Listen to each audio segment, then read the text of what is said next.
Welcome to mass media में आप सबका स्वागत है। आपको दो तीन मुद्दों पर बात करेंगे। पहले बात करेंगे कि राज ठाकरे साहब ने जो कहा है कि अज़ां अगर होगी तो हम हनुमान चालीसा पढ़ाएंगे। इस मुद्दे को लेकर जो है बहुत सारी सियासत चल रही है, शिवसेना और एमएनए सामने सामने हैं।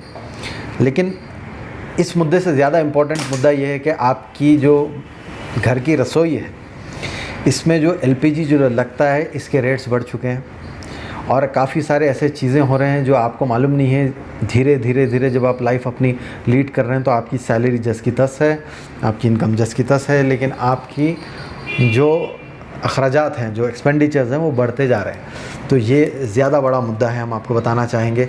और दूसरा, हम बिदर शहर की तरफ आते हैं तो एमआईएम की लीडरशिप चेंज हुई है। जी हाँ, एमआईएम की लीडरशिप चेंज हुई है।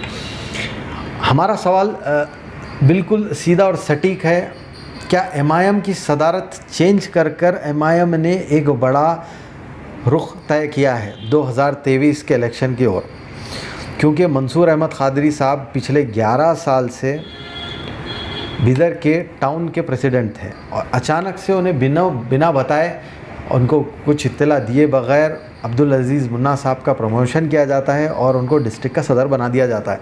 तो ये किस तरफ इशारा कर रहा है कि मंसूर अहमद कादरी साहब क्या इलेक्शंस जो सीएमसी के हुए थे उसमें अपने कैंडिडेट्स नहीं जिता पाए, इसकी उन्हें सज़ा मिली है, या फिर 11 साल को तक उन्होंने जो अपने एमआईएम की जो पार्टी है वो सींच के बड़ी करी, इसकी सज़ा मिली। और मैं बहुत मुबारकबाद देता हूँ अब्दुल अज़ीज़ मुन्ना साहब को। अब्दुल अज़ीज़ मुन्ना साहब एक यंग फेस हैं, नो डाउट एमआईएम को यंग लोगों से, यंग जनरेशन से जोड़ सकेंगे। 2 बार के काउंसलर हैं और बहुत अच्छे ओरेटर हैं और पब्लिक में बहुत अच्छी अपनी इमेज रखते हैं, इसमें कोई डाउट नहीं है। लेकिन मंसूर अहमद कादरी साहब की भी एक इमेज थी, एक कायद के तौर पे उन्हें नेक्स्ट प्रोजेक्ट किया जा रहा था। ये भी सोचा जा रहा था, ये भी समझा जा रहा था कि एमआईएम से अगर एमएलए इलेक्शन कोई लड़ेगा तो मंसूर अहमद कादरी साहब लड़ेंगे। लेकिन अब ऐसा होता हुआ नज़र नहीं आ रहा, क्योंकि कमान बदल गई है, एक नौजवान के हाथ में आ गई है और वो अपने हिसाब से काम करने में बिलीव करते हैं, लोगों को जोड़कर, लोगों से मोहब्बत रखकर काम करने में बिलीव करते हैं।